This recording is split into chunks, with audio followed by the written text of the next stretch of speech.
और जोन से खबर आ रही है, इजरायली सेना ने लेबनान में बीती रात कई बड़े हमलों को अंजाम दिया है। इजरायली वायुसेना के लड़ाकू विमानों ने दरअसल बेरूत, योकोम और दक्षिणी लेबनान में उन जगहों को टारगेट पर लिया जहां से जो ठिकाने हैं संगठन के, वहां से हिजबुल्लाह को बड़ी फंडिंग यहां पर हुआ करती थी। इजरायल का दरअसल दावा है कि हिजबुल्लाह के दर्जनों मुख्यालयों और ठिकानों, उन जगहों पर यह निशाना साधा गया जहां से हिजबुल्लाह की मिलिट्री यूनिट को फंड किया जा रहा था। आर्थिक तौर पर हिजबुल्लाह को मजबूती देने वाले संगठनों को तबाह किया गया। इसके साथ ही आईडीएफ ने यह भी चेतावनी जारी की कि आने वाले दिनों में ऐसे ही ठिकानों पर हमले होते रहेंगे जहां से हिजबुल्लाह को फंडिंग की जाती है, मजबूती दी जाती है।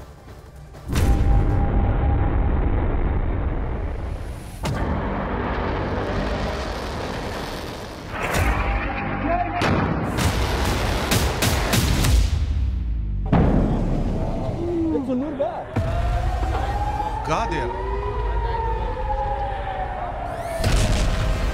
जिया,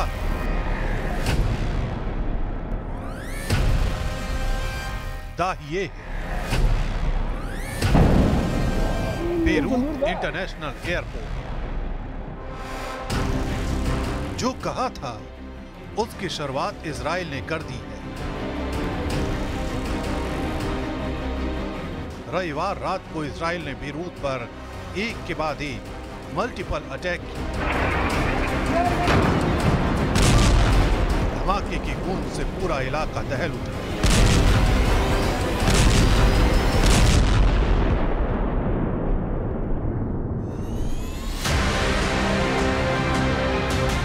इजराइल ने यह भी कह दिया कि हिजबुल्लाह की कमर तोड़ना ही उसका आखिरी मकसद है और इसकी शुरुआत रविवार रात से इजराइल ने शुरू कर दी।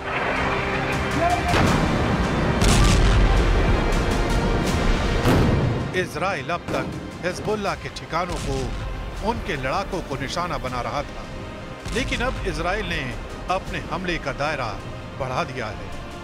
इजराइल ने मल्टीपल स्ट्राइक शुरू कर दी है, यानी हिजबुल्लाह के ठिकाने के साथ अब इजराइल का हमला उसके फाइनेंस करने वालों पर भी होगा।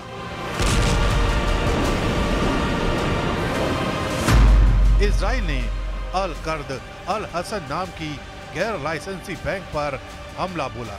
इस बैंक पर आरोप है कि ये हिजबुल्लाह को पैसे की मदद करता है।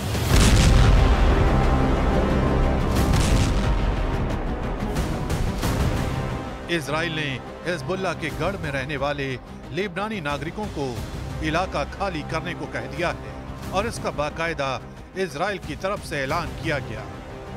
इजराइल समझ चुका है कि जब तक हिजबुल्लाह को आर्थिक रूप से कमजोर नहीं किया जाता, तब तक वो इजराइल को रॉकेटों से निशाना बनाता रहेगा और इसीलिए इजराइल ने हिजबुल्लाह के बैंक को निशाना बनाना शुरू कर दिया और रविवार को ही इजराइल ने इसकी शुरुआत की।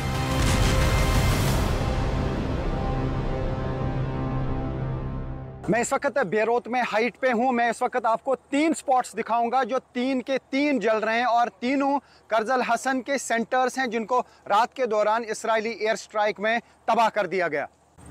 तो ये आप बेरूत का एरिया देख सकते हैं। ये देखिए, ये वाला स्पॉट पे सब कुछ जल रहा है। ये धुआं देखिए, ये एक सेंटर है कर्जल हसन का और ये बिल्कुल इसको बमबारी से उड़ा दिया गया। बेरूत के दक्षिणी इलाके में इजराइल की तरफ से कम 11 हमले हुए। जिन इलाकों को इजराइल ने रविवार रात को निशाना बनाया, ये सभी हिजबुल्लाह के गढ़ माने जाते हैं। इजराइल के ज्यादातर हमले अल कर्द अल हसन की ब्रांचेस को निशाना बनाकर किए गए। ये बैंकिंग सिस्टम हिजबुल्लाह को नकदी के अहम सोर्स में से एक माना जाता है। इजरायली आर्मी के प्रवक्ता रियर एडमिरल डैनियल हगारी ने रविवार रात को इसका ऐलान कर दिया था कि हम आने वाले घंटों में कई जगहों पर हमला करेंगे और रात भर में और जगहों पर हमला करेंगे। אנחנו נתקוף מספר רב של מטרות בשעות הקרובות ומטרות נוספות בהמשך הלילה. בימים הקרובים נחשוף כיצד איראן מממנת את פעילות הטרור של חיזבאללה באמצעות שימוש במוסדות אזרחיים. और ऐलान के मुताबिक ही जैसे ही अंधेरे की स्याह चादर ने लेबनान को अपनी गिरफ्त में लिया, बेरूत में इजराइल की एयर स्ट्राइक शुरू हो गई।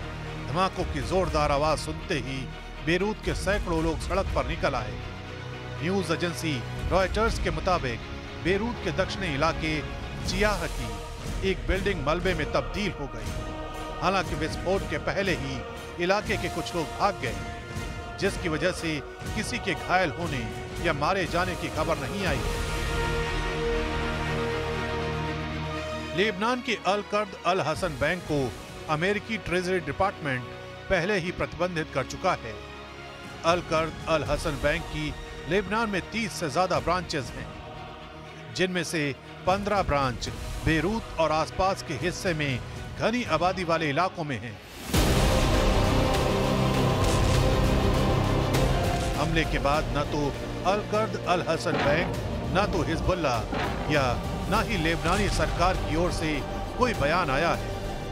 इजराइल के एक सीनियर सीक्रेट ऑफिसर ने इस हमले के बारे में कहा है, इस हमले का मकसद युद्ध के दौरान हिजबुल्ला की आर्थिक ताकत को तोड़ना है, साथ ही युद्ध के बाद पुनर्निर्माण और पुनः शस्त्रीकरण करना भी है। इजराइल ने बेरूत के बैंक पर यह हमला ऐसे वक्त में किया है जब हिजबुल्ला ने बॉर्डर पर कई रॉकेट से हमले किए। साथ ही इजरायली सैनिकों के साथ झड़पों का दावा भी किया है। इजराइल लेबनान बॉर्डर पर इस वक्त न्यूज 18 इंडिया रिपोर्टर भी मौजूद हैं। ये बेहद खतरनाक इलाका है क्योंकि ये 24 घंटे हिजबुल्ला के हमले की जद में होता है। आप भी देखिए अरुण सिंह ने क्या देखा।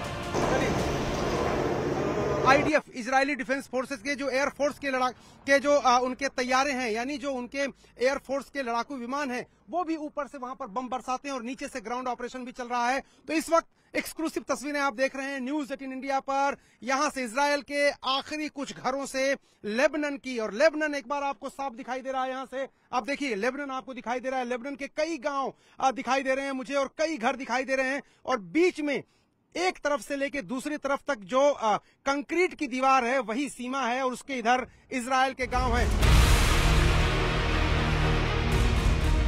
उत्तरी इजराइल के दौरे में रक्षा मंत्री योआव गैलेंट ने आईडीएफ की 98वीं डिवीजन के सैनिकों से कहा कि सेना लेबनान में हिजबुल्ला पर हमले बढ़ा रही है और उन ठिकानों को खत्म कर रही है जिन्हें हिजबुल्ला इजराइल के खिलाफ हमलों के लिए लॉन्च पैड के रूप में इस्तेमाल करने की प्लानिंग कर रहा था।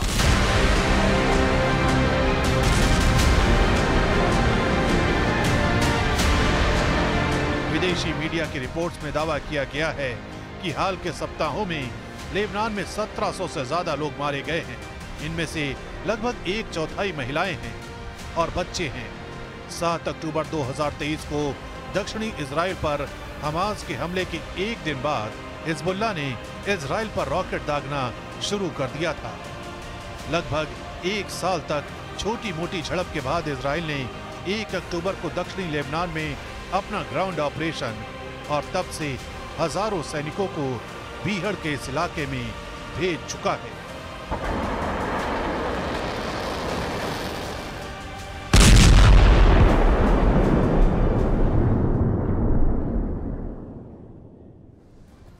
वहीं हिजबुल्ला इजराइल पर सरप्राइज अटैक करने के लिए अलग अलग तरीकों का इस्तेमाल कर रहा है। कौन से वो तरीके हैं आपको बताते हैं। दरअसल हिजबुल्ला एक तरफ तो इजराइल के अलग अलग इलाकों पर रॉकेट से हमलों को अंजाम दे रहा है और दूसरी तरफ अलग अलग रूट से ड्रोन हमलों को भी वो यहां अंजाम दे रहा है। जैसे जॉर्डन वैली से ड्रोन हमले किए जा रहे हैं, तो वहीं आप देखिए इस मैप को, जहां पर आपको नजर आएगा कि भूमध्य सागर की तरफ से भी ड्रोन के जरिए हमले किए जा रहे हैं। और इजरायली एयरफोर्स ने एक ड्रोन को इंटरसेप्ट किया जो जॉर्डन वैली से पूर्वी इजराइल में दाखिल हुआ था।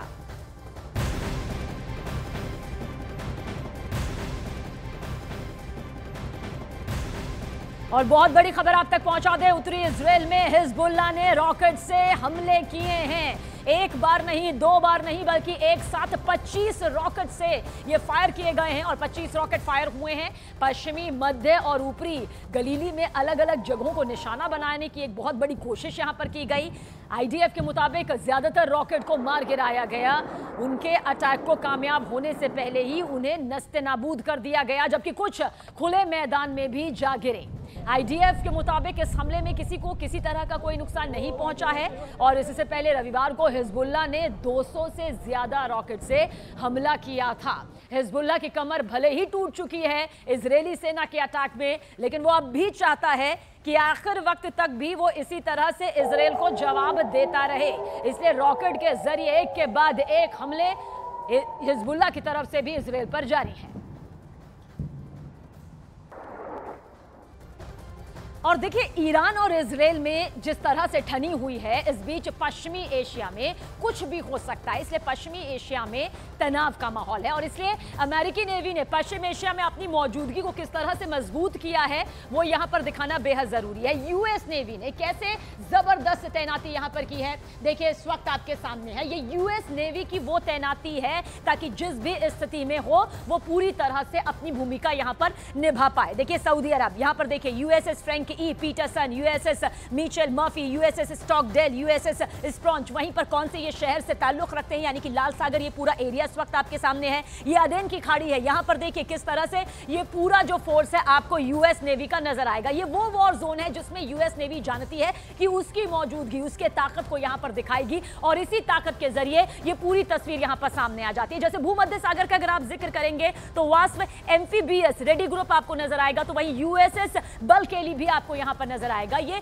नेवी फोर्स है। आप समझिए यूएस नेवी की ताकत दुनिया भर में बेहद खास मानी जाती है। और यूएस ओकेन का जिक्र करें तो आप यहां देखिए ओमान की खाड़ी, ओमान की खाड़ी में जब आप देखेंगे तो Abraham Lincoln carrier strike group आपको नजर आएगा। इस तरफ यहां पर नजर आएगा जो एरो आपको नजर आ रहा है, साथ ही यूएस ओकेन आपको नजर आएगा जो कि ओमान की खाड़ी के ठीक यहां पर आपको दिखाई दे रहा होगा। तो ये पूरा मैप और इसके जरिए आप समझिए यूएस कोल को आप यहां पर देखेंगे जो कि सेज नहर और साथ ही लाल सागर, अदेन की खाड़ी, किस तरह से यूएस नेवी ने अपना ये पूरा साम्राज्य ताकत के तौर पर, अपनी मौजूदगी के तौर पर वॉर जोन में कायम किया है, वो ये बताने के लिए काफी है।